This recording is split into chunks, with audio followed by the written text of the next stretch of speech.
What's up? What's up? How is everybody doing? Welcome to RossonARI TV.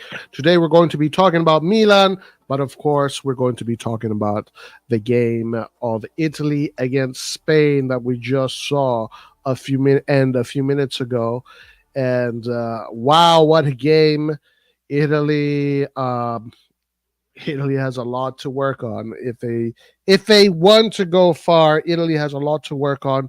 Spain absolutely dominated Italy from the beginning on the ball and in offensive plays and tries on goal. Italy had to revert to the old catenaccio and just survive and. At least that's the good thing about Italy is that they can't, even though when things don't go their way, they can always go back to that. And Donnarumma had some crazy saves. He was getting jabs and hooks and uppercuts left and right. He saved everything. So yeah, tough game for Italy. Very tough game for Italy. As far as Spain goes, I don't think Spain can get any better than this. So this is where we are at with Spain. Um, I mean, they had a million shots on goals. I don't know how better they can get. Nico Williams and Yamil Amal just need to score goals, and then that's it, right? And Morata. But Italy, a lot to grow. Definitely a lot to grow, and a little bit. This is why I was a little bit worried with Spalletti joining the team so late in the game. He had less 1 year to prepare, and those things do matter. I think the team just did not know what to do with the ball. The team just did not know what to do with the ball, and against Spain, you can't. 1 year is not enough. I mean, if you look at, Spain, regardless, they always hold the ball. They always play that way. But that coach has been with that team since the World Cup, and now so it's 4 years now that coach has been with that team. When it comes to playing against teams like Spain, you have to be a well-oiled machine. You have to be a super well-oiled machine in order to make things happen. On the ball, Italy was lost. They did not really understand the spacing and where to find the players because when Spain presses, they keep the lines very compact. So it always feels like there's someone close to you. And when you always feel like there's someone close to you, it's difficult to move a ball around unless you have a very well-oiled system. What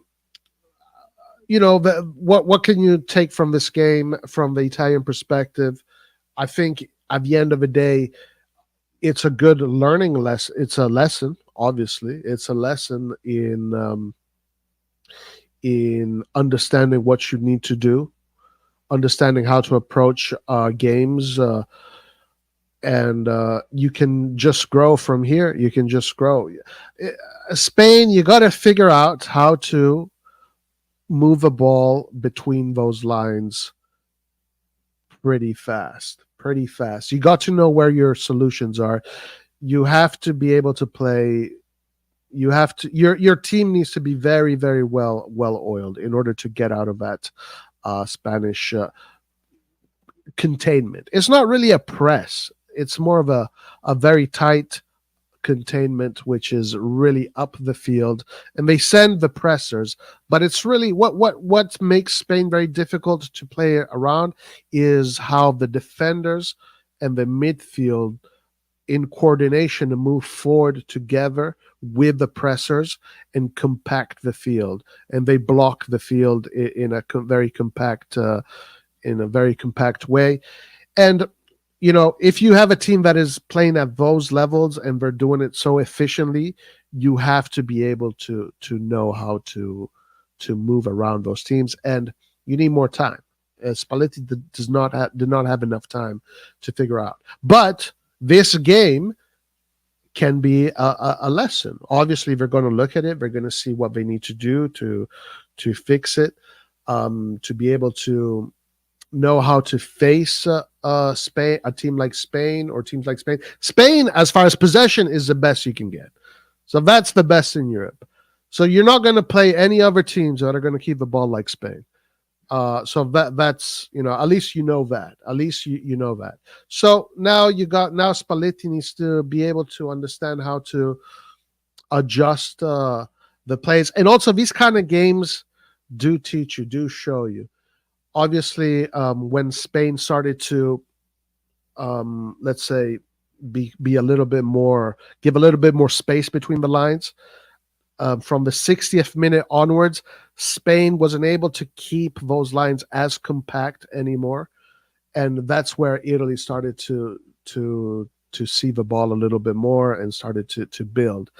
So it's really being able how to play around those compact lines. Spain plays with a very compact defensive midfield and attacking line, off the ball. And you just got to be able to know where your players are. The players it just needs to be faster.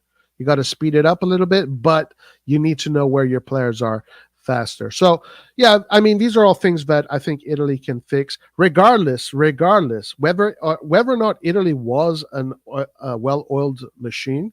Spain is still going to dominate the game. Spain always dominates the game. That's what they do. But you can beat Spain in different ways, and we've seen that. We've seen that throughout the years, many times with Italy and other teams too. It's right now. Obviously, Spain is an incredible form, and they are a well-oiled machine. So let's see if it can maintain this rhythm all the way till the end. But for them, it's definitely a good sign. It's definitely a good sign that they have what it takes to go and win it. They have the quality up top. They have the quality in the middle, and the defense is well organized. It's well organized. So the system works for Spain. The system is good. It's proven. They got to the semifinals of the World Cup with this coach. I believe it was the semifinals, right?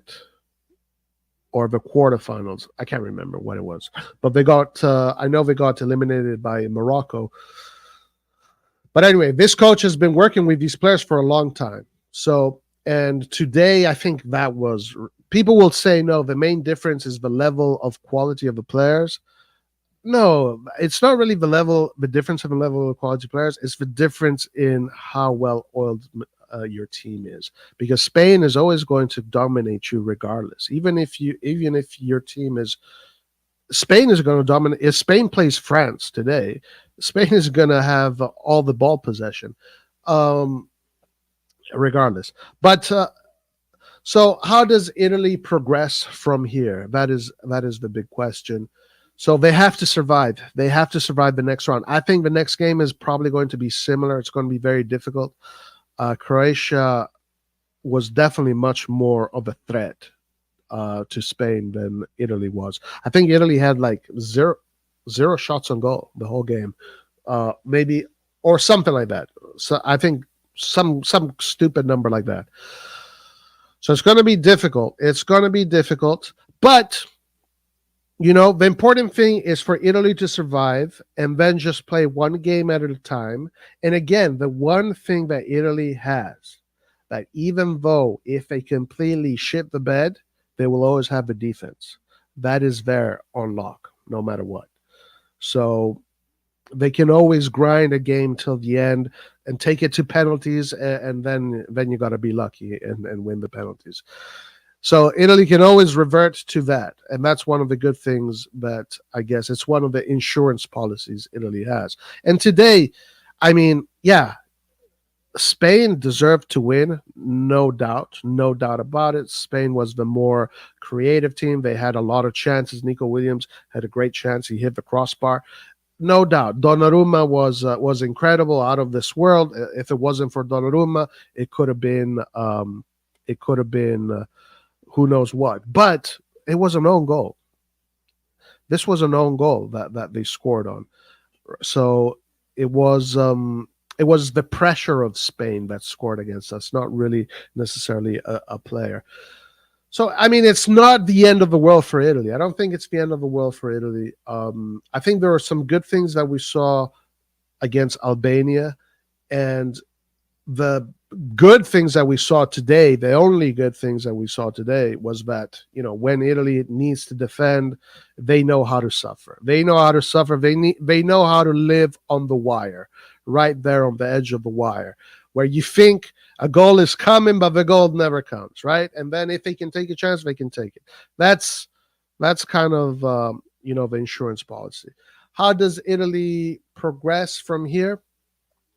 Well, I hope this game has given them a little bit of a lesson in how to position themselves better, and be able to transition from when winning the ball, be able to transition from midfield to attack in a much more organized way. If they can do that, I think this game has to give them information on how to try and achieve that, just by going over this game and looking at the spacing and understanding where everybody was and how to approach the next game. Against Croatia, I think Italy can. I don't know. I mean, a tie is going to be enough. Honestly, if Italy can just tie against Croatia, that's fine. Yeah.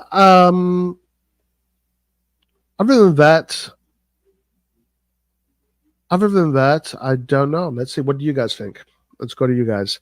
What did you guys think of a Spain versus Italy game that we just saw? What's up, Marianne? How you doing? Memphis Depay. Yes. Interesting player. Maybe we finally get him this summer. Let's see. What's up, Fahadinho? The transfer rumors is upsetting. Don't know what to believe. Better wait till the end. Yeah, you know what? It seems like it's always kind of the same thing with Milan and these transfer rumors. It always seems the same. We always get into these battles with agents, and then our strategies just change midway through. A lucky goal, yeah. Calafiori, I thought, had a good game. It's hard to say aside from Gigio Donnarumma, it's hard to say that anybody had a good game. But I thought Calafiori, since he's the younger guy, I think he had a good game. I mean, defensively, honestly, I don't think it was terrible defense. I thought defensively was okay. We're living on the edge. That's fine. If you know how to live on the edge, that's fine. That's okay. It's just as soon as they had the ball, they had no idea who to pass it to. Like, it would take one pass and they're ready turnover. One pass turnover, two pass turnovers. So again, defense is not the problem, and luckily, defense will never be the problem with Italy. The problem was, what do you do with the ball, and he has to figure that out. Because obviously you can't take the you just, if you play like this if you get to the next round and you play like this, yeah, you're not going to survive. You're going to go out fast. So he has to figure out how to transition from defense to midfield to attack a little bit more efficiently. And maybe also, I know this is something that he probably won't change, but I don't think building from the bottom against a high pressing team, especially when that team is dominating you, is a good idea. I mean, I don't understand why they built from the bottom while Spain was clearly the dominating team. Now, I admire that, because that means that, even though they're in difficulty, they're going to do it anyway because they want to overcome the pressure. But I think tactically, you can be a little bit smarter and maybe just go from the 50-50 in the middle and then see what happens from there. Improvise from there. I mean, sometimes, but always building from building from the back against a team that is dominating you sometimes doesn't make much sense. Spalletti needs more time yes, for sure. And that's the thing. Like 1 year if you look at Mancini in 2021 when Italy won the 2021 Euros, Mancini had a 27 game unbeaten run. 27 games unbeaten run. That means that team played 27 times before the Euro started. Mancini had that team for a very long time. It took the idea was there from the beginning, but to make it into a well-oiled machine where everybody can pass the ball to each other with their eyes closed, it took a long time. That's 27 games. I think Spalletti with this team probably has had 10 games, maybe even less. I don't know how many games he's had, but obviously it's not 27. I mean, usually you get 2 years to prepare the squad minimum. He's only had just now, a 1 year. So it's definitely a handicap. It's definitely a handicap, and but there are ways to overcome it. I think that if he survives this group stage, he will have enough information to see what he needs to adjust, and then hopefully he adjusts. And I think honestly, playing Spain early is actually pretty good because it kind of gives you information right away, and you right away know where to adjust. Again, I'm not saying adjust so then you dominate Spain. You don't dominate Spain, but you can beat Spain. You can beat Spain if you defend smart. It's just, against Spain, it's all about the transitions. It's all about transitioning from defense, midfield to attack. If you can do that, and that's just coordination, that's a muscle memory, that's just positioning that needs to be adjusted against a high caliber level team like that. So you need to tweak it against smaller teams or less technically prepared teams. It's a little bit easier, but when you play against the best teams, then everything, the measurements, everything is a little bit tighter. The timings are faster. You have to be faster, and the spacing needs to be tighter and more precise. So it's all information you can work on. Because again, with Spain, we saw it. If you can defend against Spain, and we saw that Italy can defend against Spain. Yeah, you need Donnarumma. Yeah, we have Donnarumma. Okay, fine. And you need a good defensive system. Italy can do that. Italy does not. It's almost like they don't need a coach to be able to do that. But for some reason, they know how to do that. I don't know why. And again, today we saw it again. But if you start to have more successful transitions that lead to shots on goal, then Spain is not going to attack you that much. Spain is going to start to become a little bit more conservative. So that's why the real thing here is, how do you transition against Spain? When you win the ball back deep, how do you transition against them? You're trying to keep the ball against them and dominate and play. Yeah, you can do that. You can do that, but there's no point in doing that because then you're just going to make them compact all over again.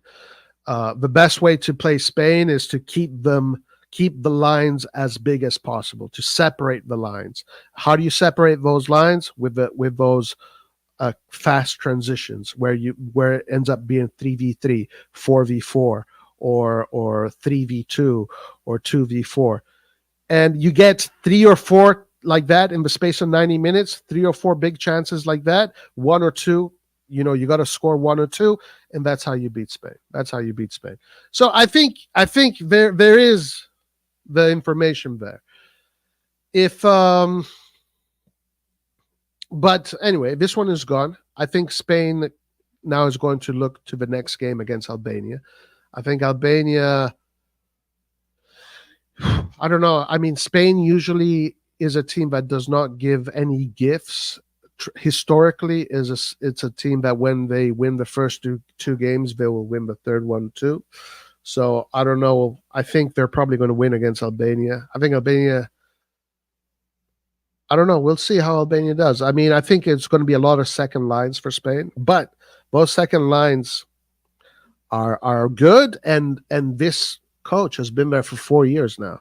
They've played a lot of games together, so the system there is well developed, regardless of which lines are going to be on the pitch. So it's going to be tough for Albania to get a point or to win, but who knows? Maybe Albania can do something interesting.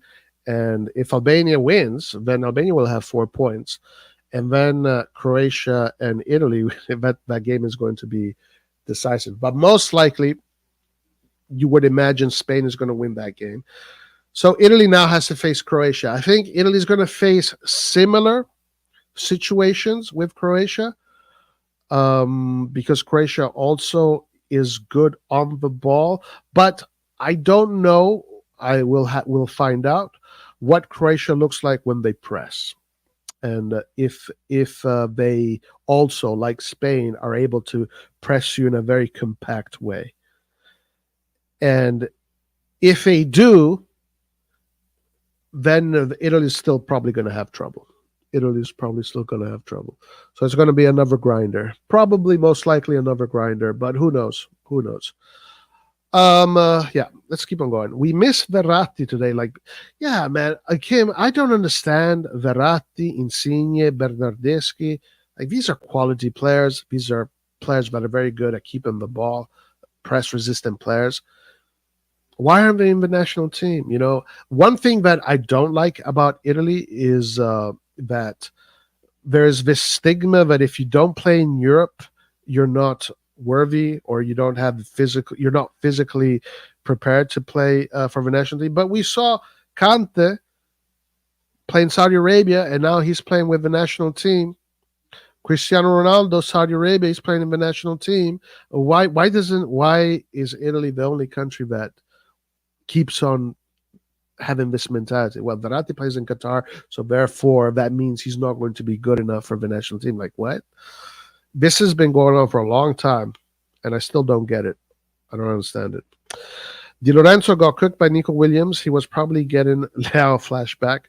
Yeah, Di Lorenzo had a tough opponent today. Nico Williams, very good. Donnarumma is Italy's best player. Yeah, I think so. I think you're right. I agree with that. Yeah, he's Italy's best player. Yeah, I think him, and then it's probably Barella right after him. But anyway, let's see, because the midfield, I want to see this midfield with a little bit more oil in it. What up? Italy were terrible. No Milan player. I don't care about Italy. Yeah, that's fine. I get it. Italy might as well play the youth. These guys aren't cutting it. Italy attack was horrendous. Donnarumma and Calafiori were the best two, although the own goal was unlucky. The rest of the team did poorly. Yeah, for sure. 100%. Italy versus Croatia is going to be a good-ass game. Let's see. I hope so. I just want Italy to survive. That's it. As long as they survive the group stages, I think that will be, especially because you'll have played Spain, you'll have played Croatia. These are two teams with a lot of good players, and that can give you a lot of information on how to approach the upcoming games, and it'll make the team stronger and stronger. Obviously, guys, right now, the team is being criticized. The media is going to kill the team right now. All of these things is going to just make the team more compact. So, we've seen this in many tournaments, how this can play out. It can either play out well or it can play out badly. At the end of the day, what is important is that they survive the group, and then it's going to be one game at a time. What was the score? 1-0 for Spain. This coach is new. Luis Enrique was the one. This coach is new. Luis Enrique was the one of the World Cup. Oh, okay. So this guy had. All right. So he had 2 years. 2 years. Okay. Well, yeah. 2 years is a lot. Is what you need. Memphis Depay is for free. I wouldn't mind Memphis Depay. I wouldn't mind. Italy is too big to come out with the mentality of a small country. We should always come out, play to win. Also, the midfield is a joke. Too damn slow. Can't support the offense. Can't support the defense. Um, yeah, let's see what they learn from this game, and if they can take the lessons from this game and that implement better strategies. Because I think they can. I think they can. The transition and link up from defense to attack did not click. Italy needs to do it better. Yeah, and I think if that's what, and I'm sure that's what he's going to look at, because it is clear that that was the biggest issue. The fact that as soon as they won the ball back, they just could not move it up the pitch. So that I'm sure Spalletti is going to be looking at that, and all the players and the coaches and the staff are going to be looking at that and see how to improve on that. If they can improve on that, yeah, I don't think it'll be too bad. I mean, at the end of the day, we'll see. We'll see what it goes. The midfield is a problem. Yeah, but I think you can fix it. You know, I don't think it's. I don't think it's. I don't think it's everything is lost. Spain simply are too quick. Barella, Fratesi, and especially Junior too slow to play against top teams. Well, I don't know, because we saw. Listen, I don't think it's about individuals. I disagree that this is about individuals. I think this is more about systems. I think if you figure out how to transition, you can do it. You can do it. You can make it happen. It's. I don't think this is a um it's about the players, the individuals. Italy lost because we didn't have Calabria and Salamakers, right? Agree, Roy, on the building up from the back, maybe playing long balls to some. I don't think you need to play long balls. I don't think it's a matter of long balls. It's a matter of just finding the channels and the diagonals sooner. They need to become open and available sooner. And in order to do that, you have to go through games like this where you get your ass kicked. You know, you have to figure out. You have to see what works against Spain, because they keep their lines so compact. You have to be able to do those diagonals and those channels sooner. But that's not a matter of the individuals not being able to do it. That's just a matter of automatisms that need to happen. The automatisms weren't there. And let's see, because let's see if they can figure that out. And if they can't, that's fine. You know, everything is fine. There's no problem. Italy needs some pace and power. Roy, the coach should understand that Happy seems to play a 3-5-2, so why not play that formation? Then he takes off Chiesa, the only person with speed and dribbling. I mean, at the end of the day, Italy plays with three at the back. I mean, Di Lorenzo, Bastoni, and Calafiori are still playing three. It really is three at the back at the end of the day. But if they should have started with three natural defenders, three like Buongiorno, yeah, maybe he could have done that. Maybe that could have helped. Who knows? It's difficult. I think playing against Spain is not easy. So it's a chess match, and you got to be clever.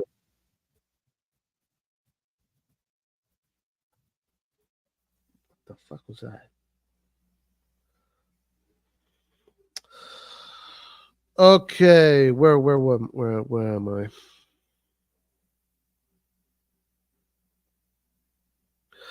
Roy, what's new about Milan transfers? Good question. The only thing that I think there are a few things that are interesting. There's not much. Nothing has changed. We're still talking about Theo Hernandez, either going, either staying.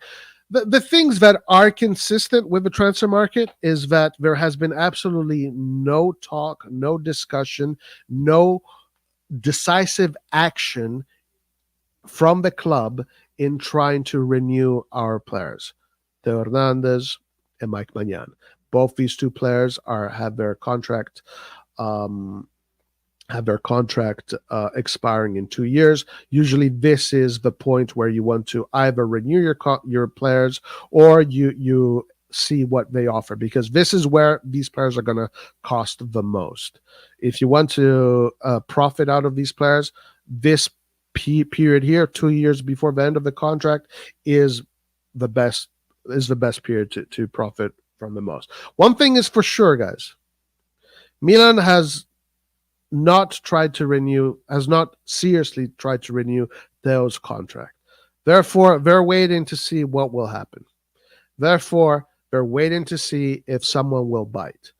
And and I think eventually someone will. I think someone will, either Mike Magnante, Hernandez, Leao. I think one of these three is gone. I think one of these three is gone. If they don't go, if they stay, I'll be very surprised. I'll be very surprised, you know.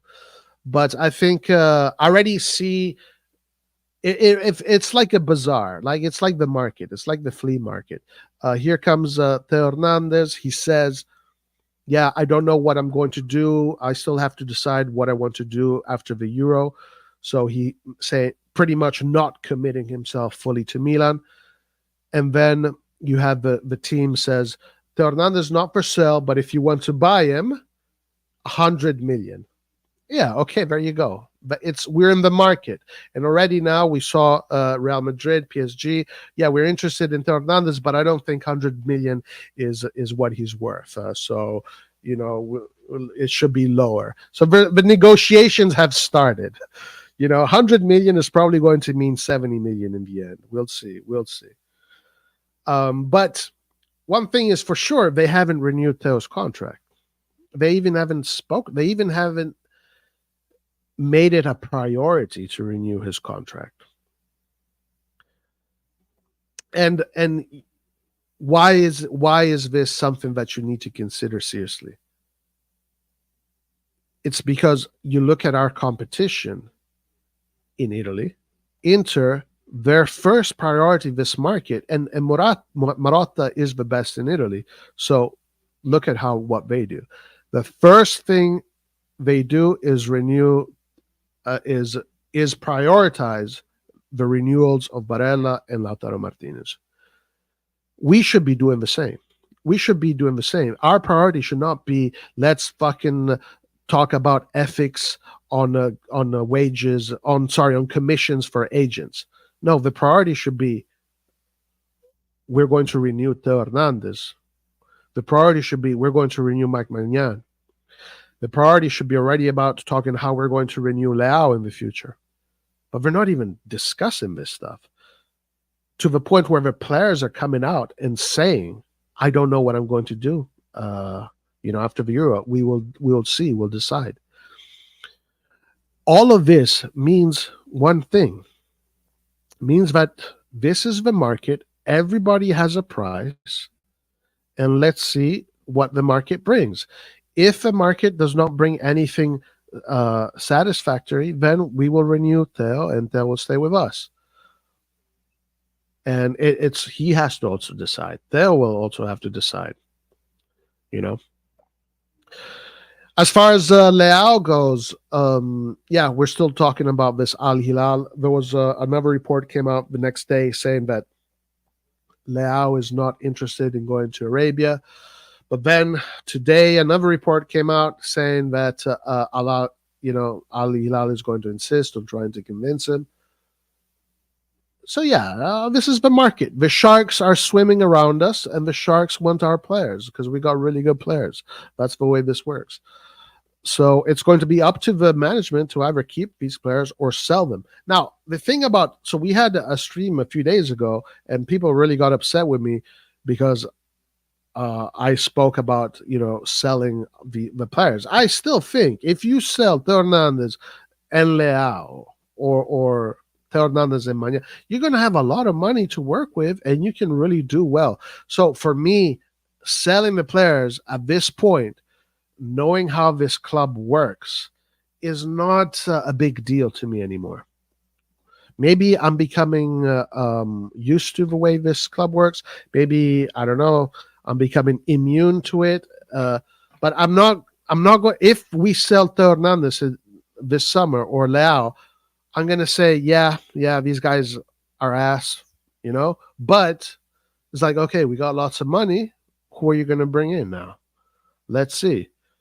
And also, my thing is this. if you are going to build this team based on young players and creating value for young players, let's see what we do with some of these superstars we have in our youth system. How are we going to do that? Are we going to use this U23 as a pipeline to bring these players into the first team? If we can build a team based on our youth system and these players end up being great players, I'd be very satisfied with that. I'm not expecting this management to go and compete against Real Madrid and Man City. I mean, that would just be a waste of time, a failure. But at least one thing that they can do is develop the youth system players into Serie A players, and let's see what they do with AC Milan. That'll be nice. Now he knows to call up Calabria, Conti, and Balotelli. You don't need time to understand. No, I disagree. That's not true. Understand them is one thing, perform them is another. We have no left wing, and yet he leaves Keane off the team and then doesn't play El Shaarawy. I mean, you can argue he made mistakes, but I mean, I think regardless, Spain was going to dominate the game. I mean, at the end of the day, you know, they were the better team, but Italy can only learn from this game. Italy can only learn. If he keeps on, if things don't change, then okay, sure, we can start saying, you know, what the hell is going on. But things can only,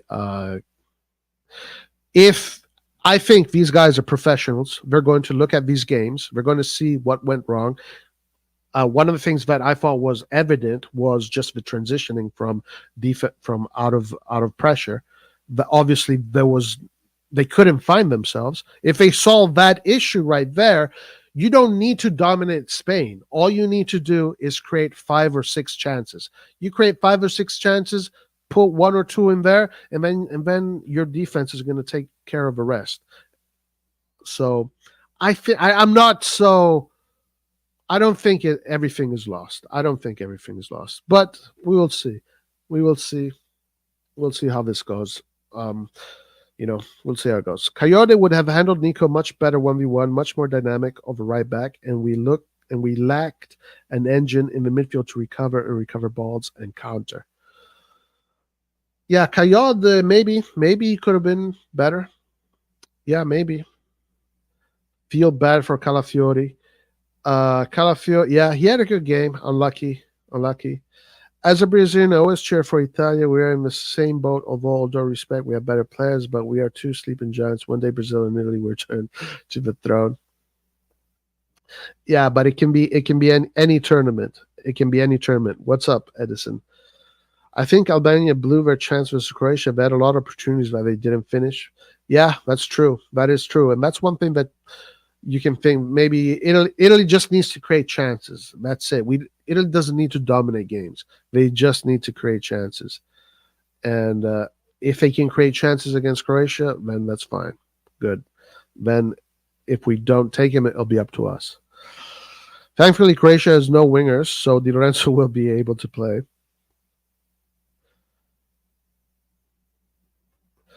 Yes, Italy must get a result from their last match to be safe. Yeah. Laporta too. There you go. So Laporta, you have another player that played today. He plays in Saudi Arabia. So what is this? This is a very snobbish thing that I've never liked about Italy. Never. Not because it's been going on for a long time. Just because a player doesn't play one of the top 5 leagues, it means that he's not good enough for the national team. That's a bunch of BS. Verratti should be in this team. Insigne should have been in this team. Insigne is still young. Bernardeschi should also be in this team. These are all good players.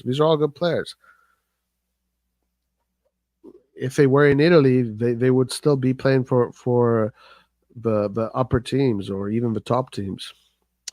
Kante got man of match and played. Yeah, exactly.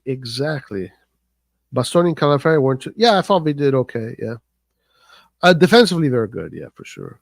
Why is Buongiorno not playing? Yeah, I guess according to Spalletti, Calafiori is better than him. I guess Chiesa is a shadow of himself.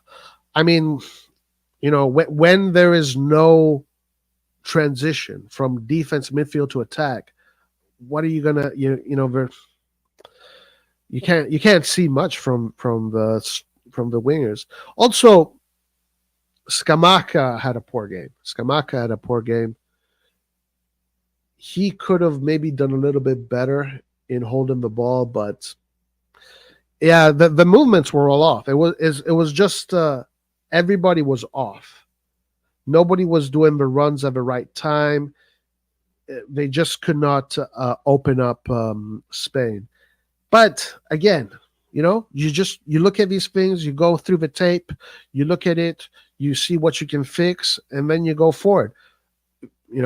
Regardless of Italy not being the favorites or Italy this or that, Italy still goes into these competitions to try and win it. Whether they can or not, it doesn't matter. But that's what they should do. They should go in it to win it. So what are you going to do? You're going to look at the tape. You're going to figure out what went wrong. You're going to try and fix it. This is how you approach tournaments. I think realistically we should have played with the three at the back and have Di Marco in his natural position at wing back. I think the three at the back formation is most suited for these players we have. I thought about 3-4-2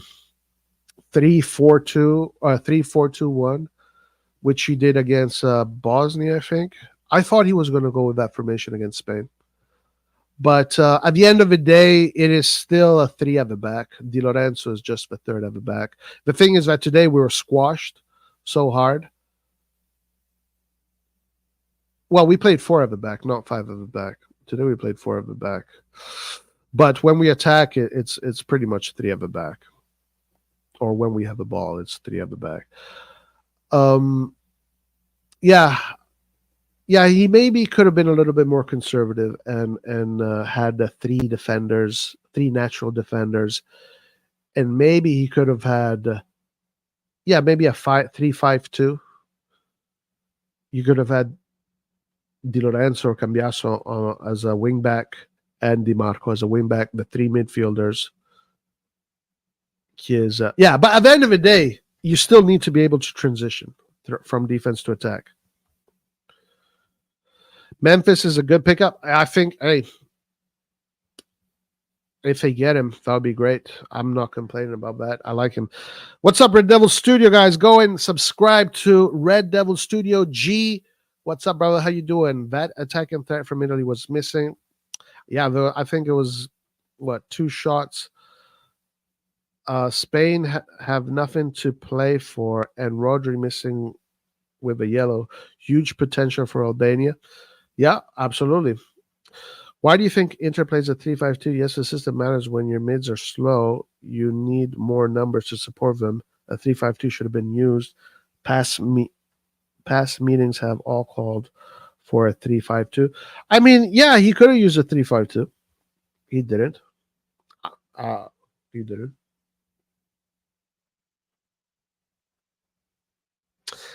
Scamacca had a poor game. Yeah, for sure. Luka Jovic, guys. I think I read somewhere about Jovic. I think it was on Sempre Milan. Jovic is the first Milan player since Ibrahimovic to score in the Euros. Damn. What the fuck is going on there?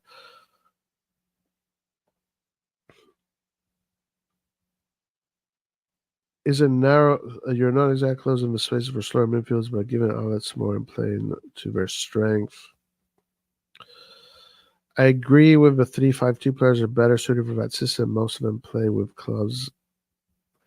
Depends on how you set as a rest defense versus in your team.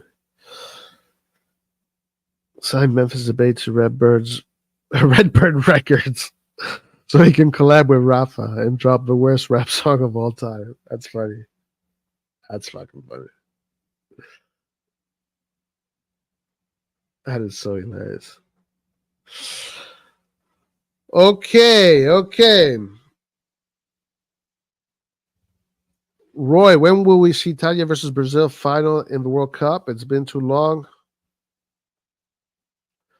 Maybe in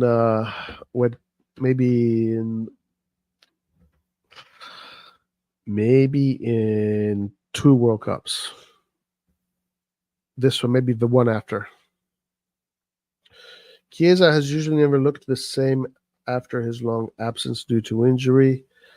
Lariat is not available. Yeah. So at the end of the day, it's fine. Italy lost. Spain was the better team. Oh, are you trying to get in, Nathan? Hold on. Let's get Nathan in. Let me check the link.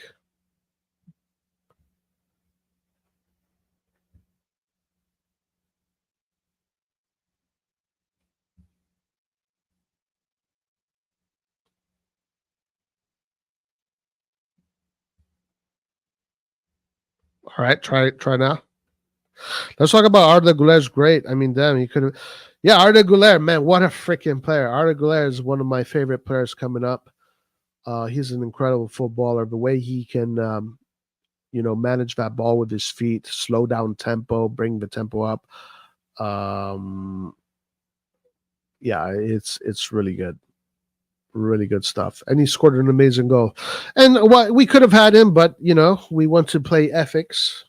We don't want to give agents their money. So I guess we are the ethics team, guys. We represent the ethics. Team ethics, guys. Italy Brazil World Cup final isn't happening for a while. Both teams need a rebuild. We'll see.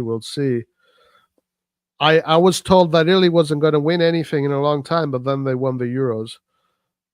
You never discount these teams. Like, look at Germany. People were saying Germany is cooked, Germany is washed. Now Germany is the favorites to win the whole damn thing. These teams here, guys, with lots of trophies, lots of history, lots of finals in their past, you never count them out. AC Ethics, there it is. That's our team. AC could have been Roy, Team Ethics that sacked Maldini, right?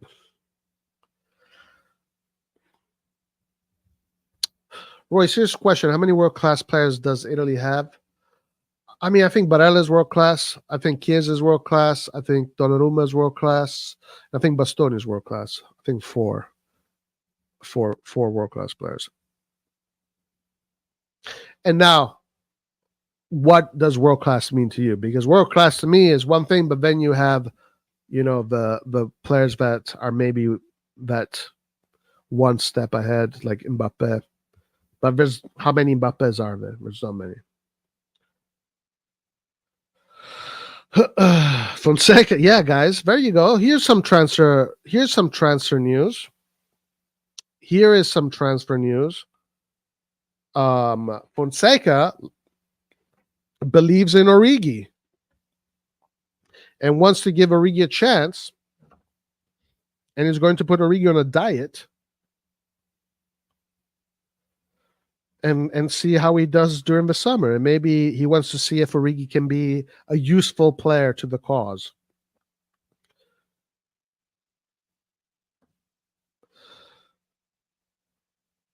I'm liking this direct Spain team. This is better than the possession-based system than that they had last time. Yeah, they look great.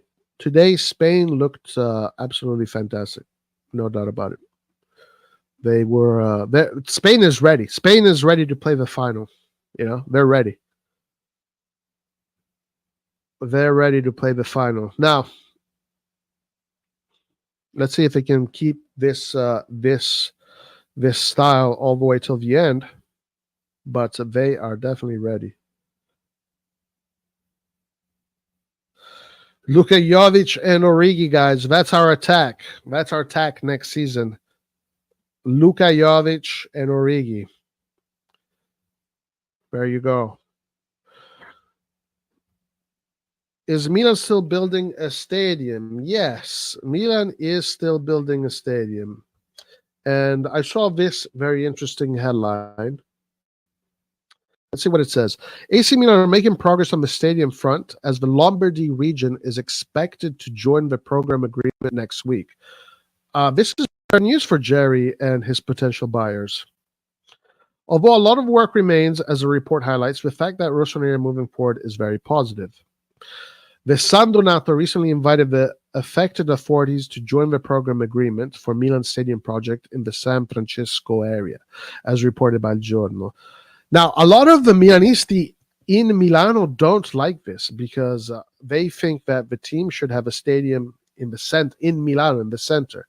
Um, I'm seeing a lot of the Curva Sud types, especially complaining about this. The Lombardy region has taken note of the invitation and is preparing to join the agreement next week, along with the San Donato Council, as well as other authorities such as the police. The project will be discussed in great detail, and above all, a feasible plan will be worked out. One key issue is how to properly involve the Parco Agricolo Sud Milano, while the infrastructure relating to transportation to and from the stadium is another one. Okay. Damn. They got to build that too? The new stadium is expected to have 70K seats, and the total investment, including the surrounding areas, will amount to 1.2 bill. 1.2 billies, babe. 1.2 billies. So how much is he going to sell the club for once the stadium is there? So the total investment is 2 billion and 2.4. So what is he going to sell the club for? 4 billion, 3 billion, 4 billion? I think that's what I remember him saying, but he wanted to do something like Chelsea and eventually sell the club for 5 billion or some stupid number like that. In short, it's very important to get things right, as a lot of money has been invested already, with the RossonARI paying around 40 million so far. Ooh, wow. They put in some pennies in the cookie jar. Okay. All right. So the positive thing here is that it seems like the bureaucratical process, at least, is being taken care of. At least we can say that. And that is usually the issue with Italy. But it looks like the bureaucrats are on Jerry's side, which is interesting. And yeah, I guess Jerry will get his stadium. Good for him. Good for him. He'll get his stadium. He'll make a lot of money, guys. He's going to buy yachts. He's going to buy big houses all over the world. He's going to send his children to top schools. I'm glad. I'm happy for him. Fonseca loving Origi romantically is more feasible. Okay. Heard some other Milan channel are on Jerry payroll. Really? Who? Spill the beans. What do you think about Croatia? Italy versus Croatia is going to be a good game. Croatia desperate. Yeah, I think it's going to be very difficult. I think it's not enough time for Italy to really make these adjustments. But if Italy can survive that game, then it'll be enough time, in my opinion. Then at that point, Italy can go into the next stages with maybe enough information. But yeah, I don't know. In my opinion, it's going to be difficult. I think it's going to be a difficult game. I give Croatia a lot of respect. Pasmino, yes, they are using words instead of breaks. Maybe Fonseca gave up on Milan getting him a number 9 that can score 20 goals. So he's left with Origi 20. That's why the idea of the diet program. Yeah, probably. Cardinale out.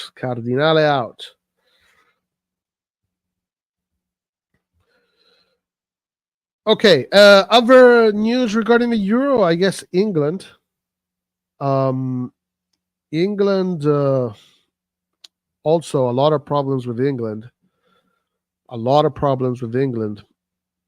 They also are in a similar boat to Italy, actually, where they just don't know what to do with the ball against teams that are technically more prepared than they are. So Denmark, very technical possession based, in a way similar to Spain, but obviously not at the level of Spain. And we saw England, similar issues Italy had, They don't really know what to do with the ball once they have it. But Southgate has had a long time to prepare this team, so I don't know what excuses he has. Um, all these players they have: Saka, Kane, um, uh, Foden, Bellingham. They're all these superstars. But at the end of the day, if the system isn't there, those players don't look good. And today, Denmark kind of broke down England's system. They broke down England's system. And same thing that happened with Spain. Spain did it at a very high level. Denmark also a pretty high level against England. But I think England and Spain are in a similar boat.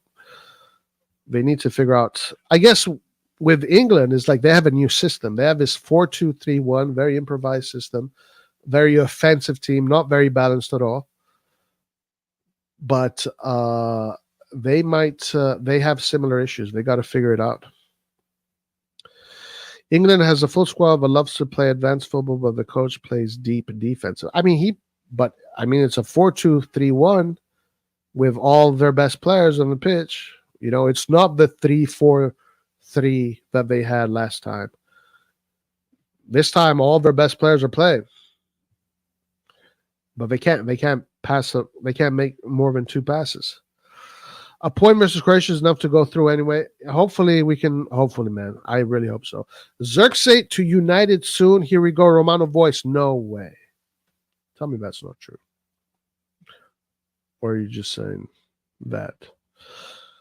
I'm seeing reports of Zirkzee possibly going to Manchester United, but I've also read that Manchester United does not want to pay the release clause, and they also do not want to pay the commissions to the agents. So I think Manchester United evaluates the player less than 40 million. I don't know how true that is, but that's what these reporters trying to get attention are writing.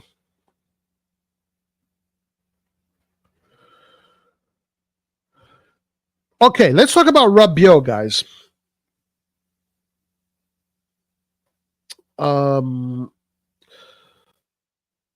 Okay, so before that, Roy, actually, England's the opposite of Italy. England have a strong team, but a bad coach. Italy has a good coach, but a new team that lacks in some departments, especially the attack. But I'm not talking about the difference in players. I'm talking about the system. Like today, Italy's system didn't work. They weren't able to transition from the defense to the offense because that's not because of players. That's because the system wasn't there. I mean, we've seen these players do that in better systems. And I think England has a system problem. As far as players, guys, England will always be the best. Nobody will ever be better than England. England will always have the best players, the best everything. They're always going to win every single tournament. It's just the way things is. But their system is what it is. Their system today really failed them. I don't know why he's playing with Trent Alexander-Arnold as a double pivot. That's a stretch. You see, so in order to fit all the quality players, I think what's happened with England is that Southgate is not a very strong personality, and he has been forced and conditioned by the English people that he needs to put all the best quality players on the pitch all at the same time. And I think by doing that, he has completely lost balance on that team. And we saw that as soon as Serbia figured out that they can play the ball, it was game on. Serbia was game on. Denmark right away understood right away that they could play ball against England. So I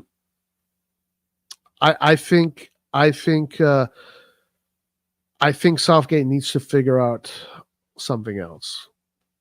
I think he needs to that double pivot. I don't know how much that can work, the double pivot, because they look lost. England looks lost, and we know those are good players. But they look lost. Today, Italy looked lost. On the ball, Italy looked extremely lost. Off the ball, I thought Italy actually looked pretty okay. But on the ball, man, probably worst performance of entire Euro. Hands down. Probably Italy today on the ball had probably the worst performance out of all the teams of the Euro.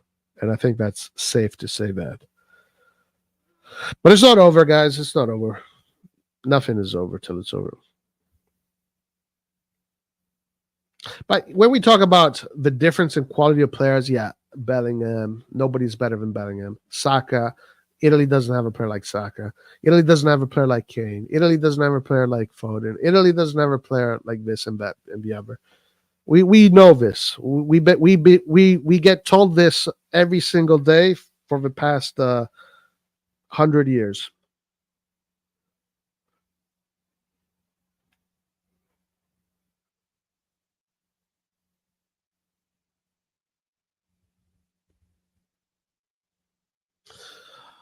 Yeah, no, I mean, and that's what it's all about in these tournaments.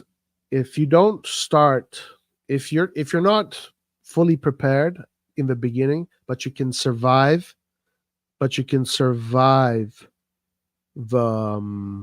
the group stages, then once you go into the knockout phase, the pressure is so hard, is so tough, you get so focused, and you can fix the team, you can fix these issues. And again, you don't need to dominate games to win them. You don't need to do that. You don't need to do that. All you need to do is just create 4 or 5 chances, and that's it. You better win against Croatia. I don't know if Italy can win against Croatia. We'll see. We'll see it. Let's see how they respond to this one, because I know that in Italy, the criticisms are going to be off the chain, and the players are going to be aware of them. They're going to read them. They're going to see in social media. The players are going to be destroyed. So let's see how Italy responds to all of this. Historically, we've seen Italy start worse than this, and then go and win World Cups with even less players that were considered good. In that 82 team, nobody was looking at Giuseppe at Paolo Rossi as a great. That guy just came from a 3-year ban because he was doing betting like Tonali did. But he was suspended for 3 years, and then he got called out for. Nobody was expecting him to win the Ballon d'Or that year. Nobody. So these things, we'll see. At the end of the day, there are many teams that can win it. I think Italy is still in it. They just have to survive it. Obviously, right now, I think Germany and Spain are the two teams that look the best. Portugal, Spain, France, all kind of look the same, in my opinion. Holland also kind of looks similar. Italy, with this performance today, probably looks like the worst of the lot right now, for sure. Bellingham should be in the double pivot. I've seen social media friends saying they are the worst big team in these Euros. Yeah, but that's always the case, dude. That's always the case. That's always the case. It was the same thing last Euros. It was the same. But last Euros, it was a little bit different. Last Euros, I mean, me, because I do my due diligence and I follow the football really closely. Like, we had got into the last Euro with a 27-game unbeaten run. We were playing incredible football for a long time. So when the odds were exactly the same. The odds last year were exactly the same. It was exactly the same odds. We were 6 or 7 favorite to win it. But I knew, and not just me, even Laert, we spoke about it. We knew that Italy was most likely. Actually, we said it was going to be either England or Italy, and that's who was in the final, England or Italy.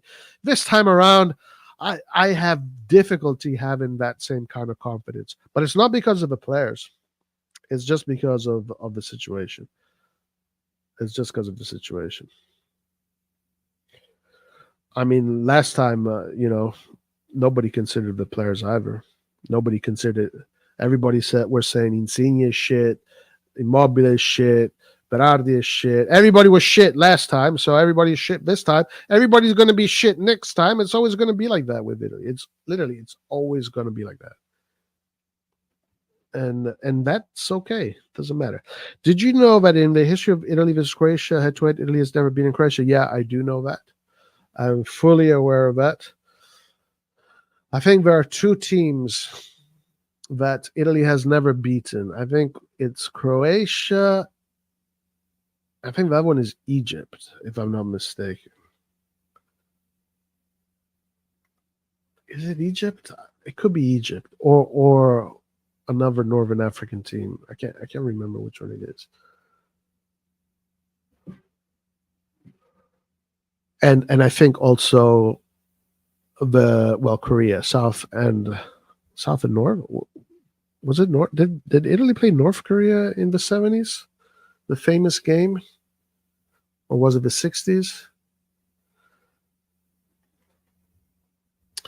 Okay, anyway, let's keep on going. Let's talk about Rabiot, guys.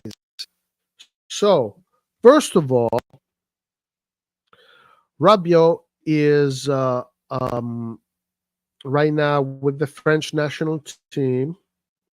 He's been heavily linked to Milan. And according to the information that I got,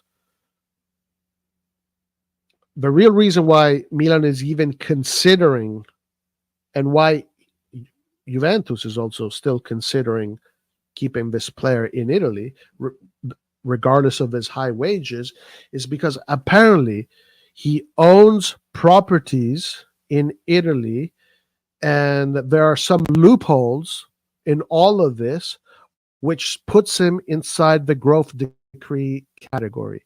Okay? So Rabiot, because of some real estate property loopholes that he owns, he is still considered in the growth decree category. Therefore, when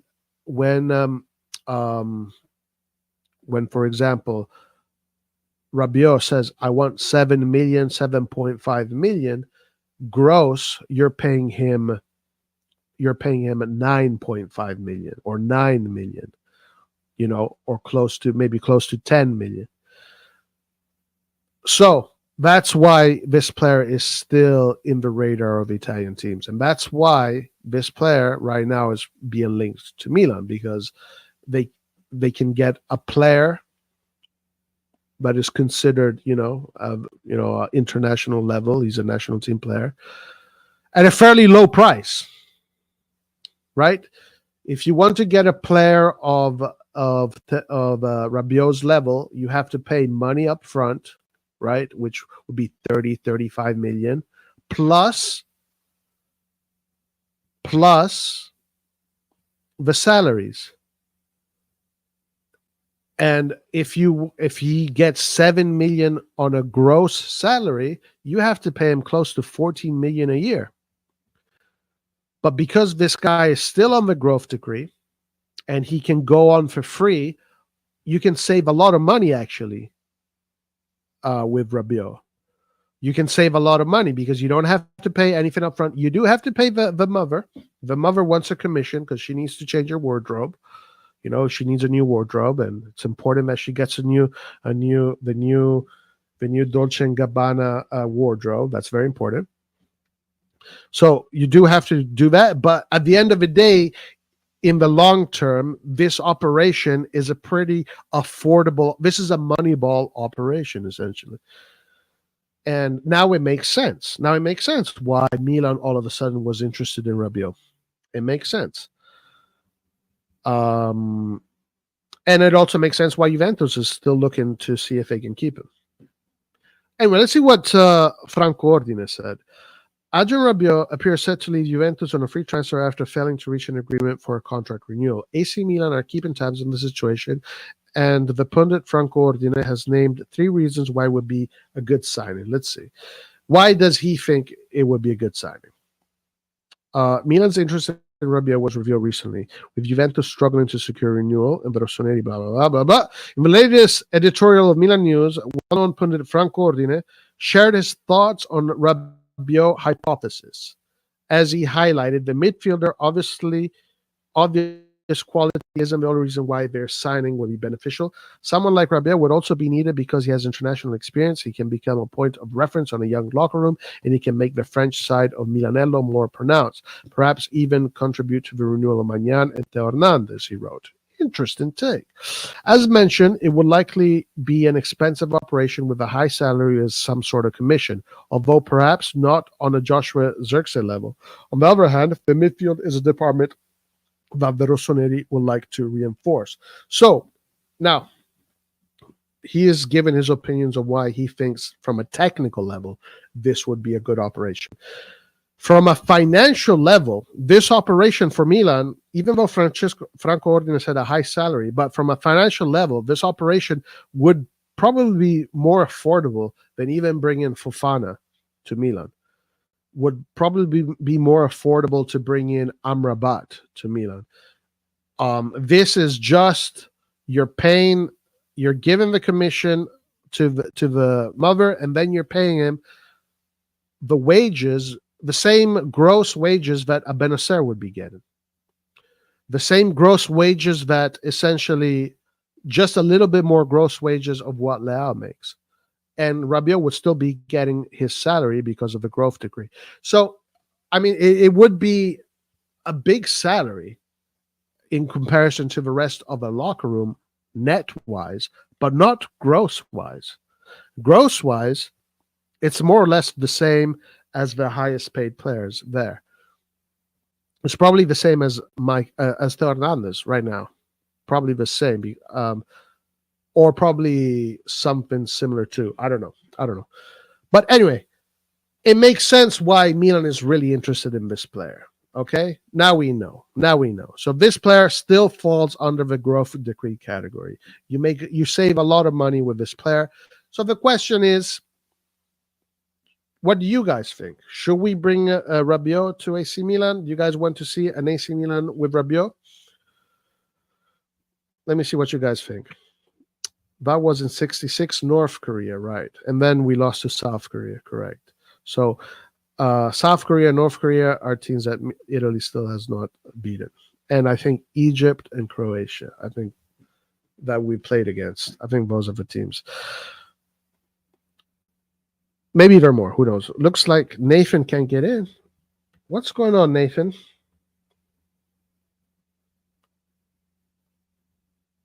Yo. I'm sending the links. I don't see him. The French Loftus-Cheek. Rabiot is really good, by the way. Juve only wins when Rabiot is playing. When he was injured, they lost. What did IFT post it? They were saying if Darmian doesn't start the next game, they ain't going to watch it. Darmian? For who? Nah, that's just ridiculous. Did you hear people in Sagi got married? What, for the 17th time? That guy's always getting married. He's a playboy. He was a known playboy. He liked his women. Anyway, so guys, what do we think? Is Rabiot good or what? What do we think? Do we want Rabiot in the team? He would be another box-to-box, a player that does incursions. Pretty much, yeah, another Loftus-Cheek, essentially. It's a meh for Rabiot. Obviously not my preferred signing. I'm not doing any kind of celebrations if Rabiot comes to Milan. But now we know, guys. Now we really know why Rabiot is in the mix. Because you can save a lot of money by getting Rabiot regardless of his high salaries. According to FT, Italy should play 6-3-1. Rabiot is approached. Oh, yeah, that's right.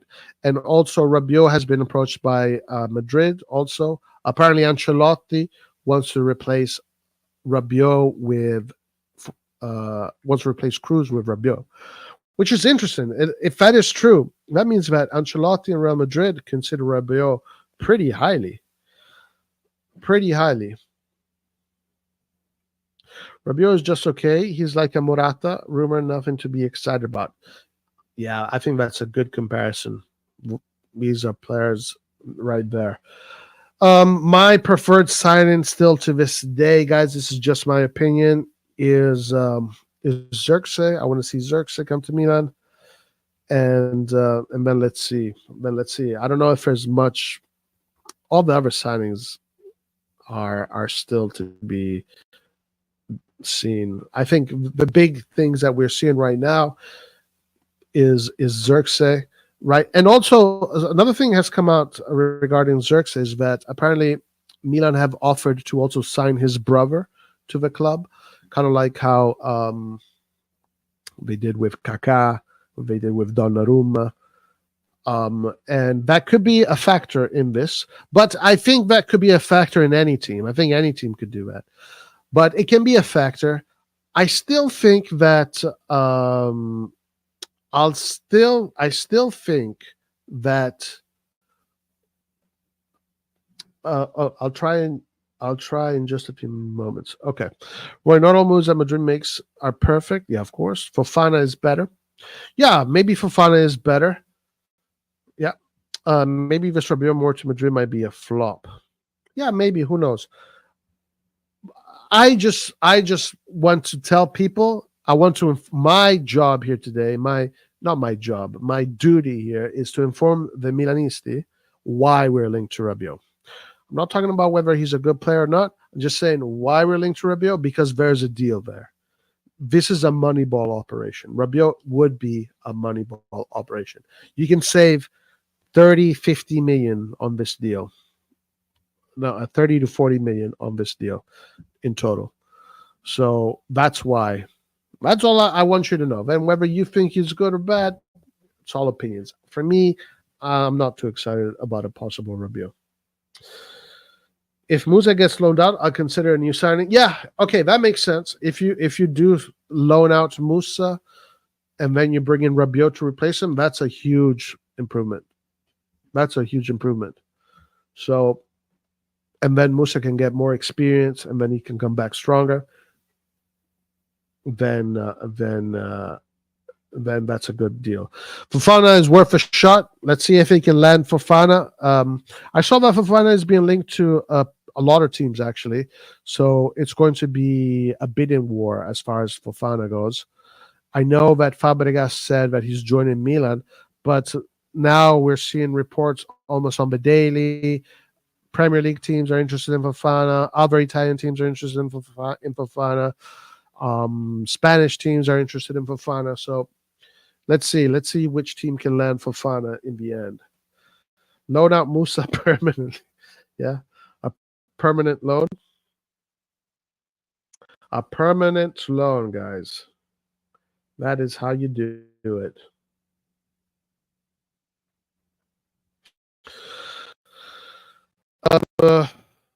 Yeah, that's right. Let's see if there's anything else that we might have missed. Wow, great. I'm sure LAFC fans are really happy with this headline. Giroud gives further reason about Milan departure. I feel physically and mentally fatigued.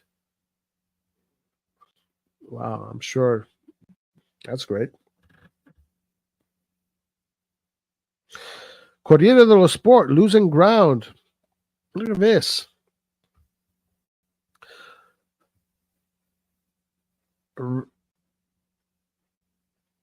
Earlier today, it was reported that Manchester United are ready to contest the RossonARI and are preparing to trigger the release clause of Zirkzee, given the issue that the club are having regarding Kia Joorabchian's commission.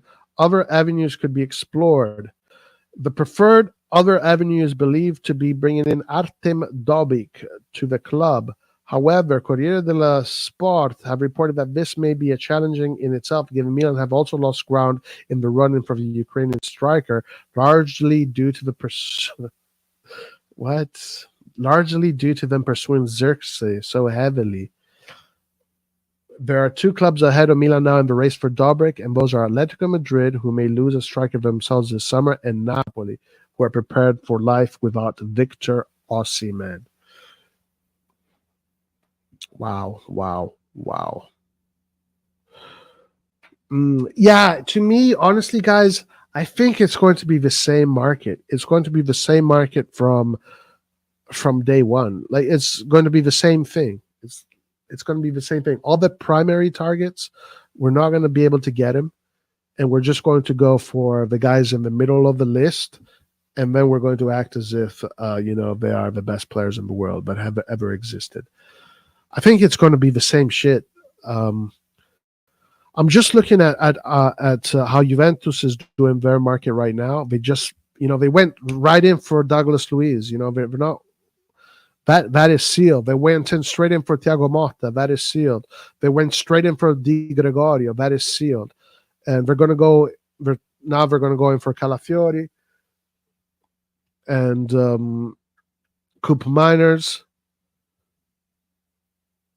To me, it just seems like when these teams want a player, they get him. They get that player.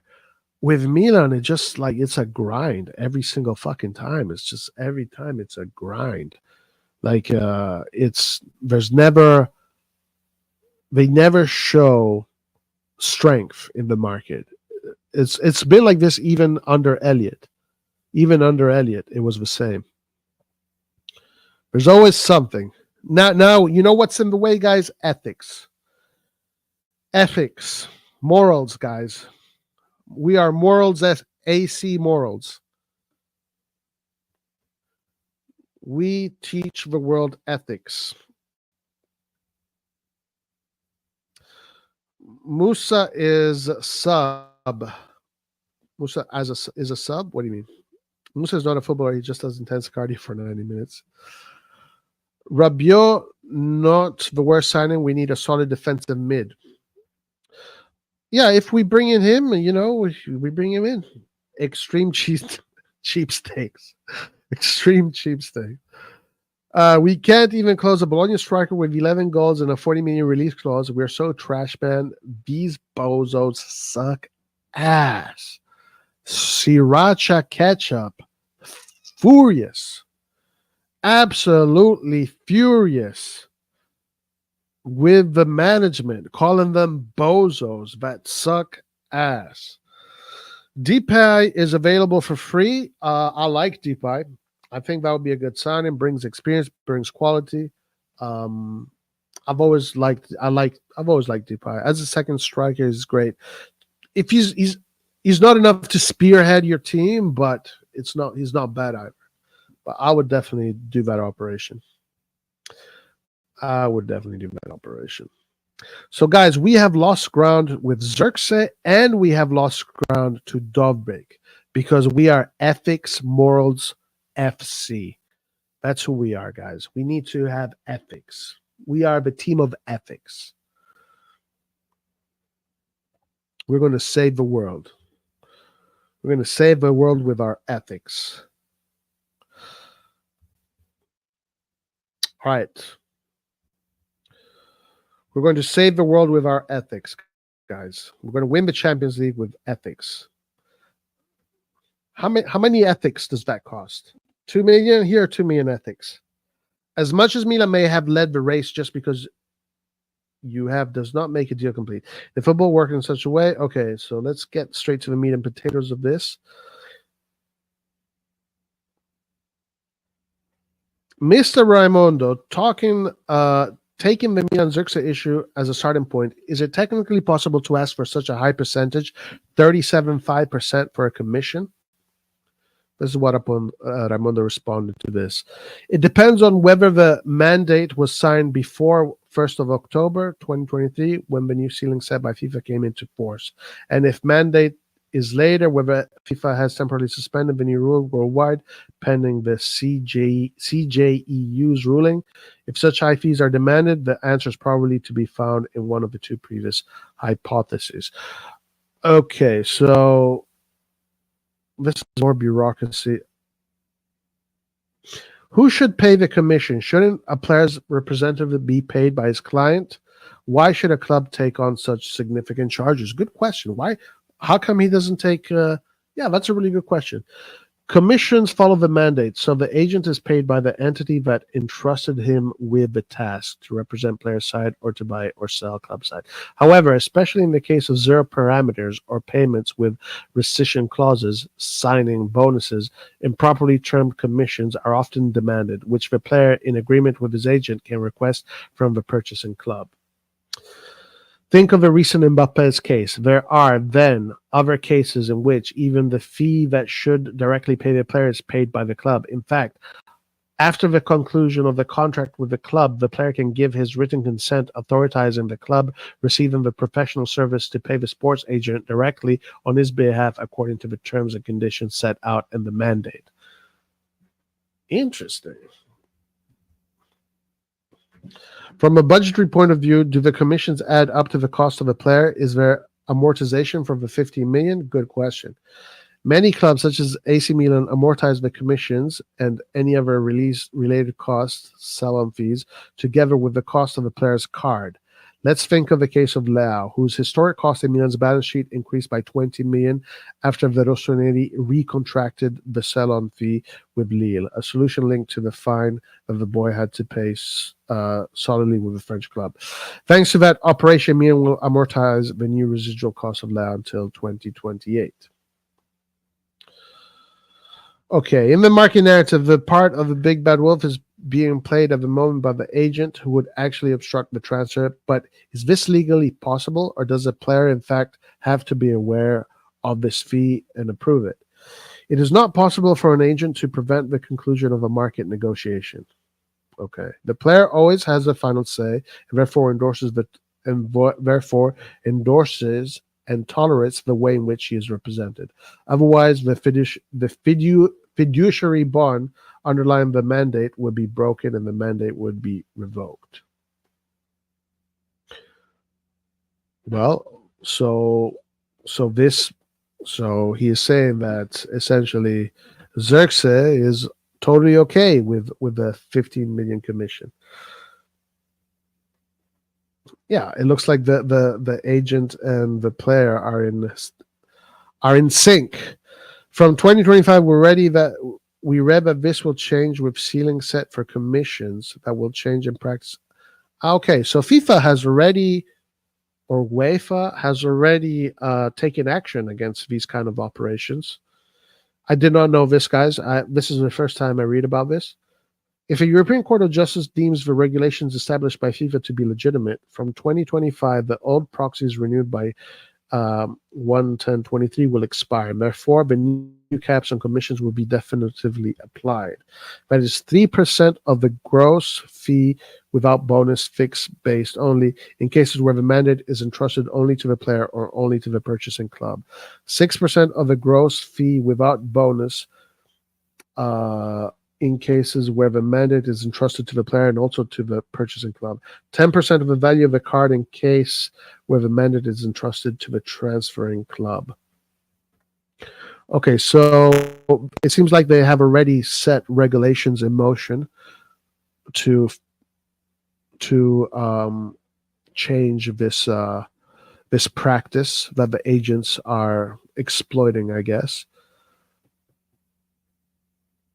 But the biggest thing that we get out of all of this stuff, a lot of things that I didn't know. I didn't know that all of this was being revised. I didn't know that UEFA had already regulations set for all this kind of stuff. But it looks like that Zirkzee does not fall in the time frame for these regulations to be set on his operation. And that's why the agent is asking for 15 million. So the agent can ask for 15 million, unless I understood it incorrectly. But what I did understand is that the player is in agreement. The player ultimately decides at the end. So the player is in agreement with the commission. These guys are all in cahoots, guys. All these people are in cahoots, trying to extort as much money as they can. I've told that Depay is a bad person. Not a bad player, but a bad person. Okay. No, Zirkzee, is he even worth 40 million? I mean, look, if you look at Holmond, he had a season with Atalanta last year, and he had less goals and less goal contributions. And Atalanta maybe had last year had lesser of the season than Bologna had this year. And Holman went for 70 million or some number like that. So 40 million for Zirkzee in today's market, I think is okay. I don't think it's a bad number. Musa is a substitution player. You can't play in first 11. Still too young for that. We lost ground with Tell and Mike renewals as well. Yeah, true. Yeah, we spoke about that earlier. Yeah. Jerry. Oh, whoa, bruh, bruh. I can't read that. I cannot read that. This is it, guys. We might need to get Pioli to personally call Zirkzee. That's right. Yes. Where is Pioli? Where are the famous phone calls? Oh my lord. Sriracha is going all off. Imagine we lose our primary targets and get third tier players instead. Then Ibra comes out and say these are our targets. Yeah, of course that's going to happen. Of course. Obviously, Zirkzee is a smokescreen for our real target, Manolo Gabbiadini. Namo, vamos. Listen, the important thing is that we maintain our status as the most ethical and moral squad on the planet. And as long as we maintain that status, I think we can be proud of the boys in the offices of Casa Milan. As long as we keep that ethics moral status alive and kicking, we are in the forefront of ethics. Okay, all right. So this actually, I'm very happy I read this article. I'll even though it was a little bit long, I apologize for that. A little bit long, a lot of complex wording and all that stuff. But I got a good idea of what is happening, and now this is a subject that we have been faced with many times. So having a little bit more information about this subject is definitely good.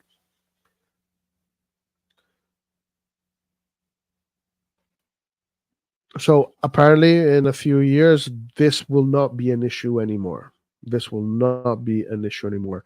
Milan will have achieved its ethics commission of having resisted the unnecessary money that went out of football to these agents.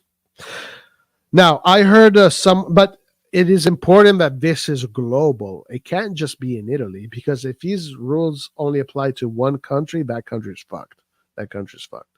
So it has to be obviously a UEFA ruling, maybe even more a FIFA ruling.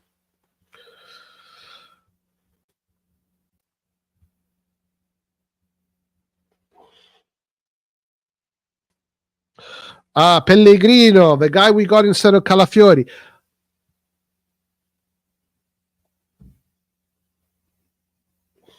The guy we got instead of Calafiori.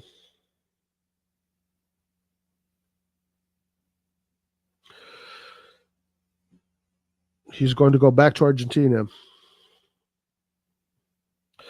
Tutto Sport, 10 days. In 10 days, guys, it's official. 10 days, everything is official. 10 days. In 10 days, the release clause will be activated by a variety of teams, maybe even Juventus. So it's going to go down to the wire. It's going to be. The league has already started. The competition has already started.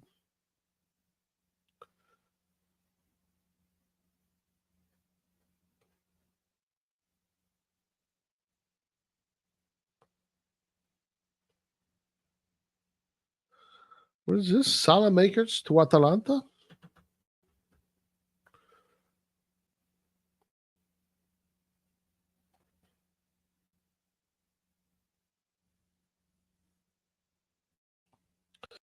All right. Pinamonti, Gabbiadini, let's go. Let's get them all. The integrity double. Yeah, that's it. We got it. The integrity double. The financial fair play title in FX Champions League. So proud. So proud. All right, guys. That would be it for today, guys. We're going to be live again tomorrow, and soon the market officially starts, so it's going to get really hectic. It's going to get really hectic, and it's a lot of fun to follow the market and talk about it, analyze the players. We have to do also some streams where analyzing players that could potentially be coming to Milan. But let's see how all of this gets managed, guys. Let's see how Italy does against Croatia. But for the Milan side of things, let's see what happens with Zirkzee. If we can't sign Zirkzee, then I think we have a lot to discuss about. I think we will have a lot to discuss about. All right. Having said that, guys, we'll see you next time. Arrivederci and ciao. Bye.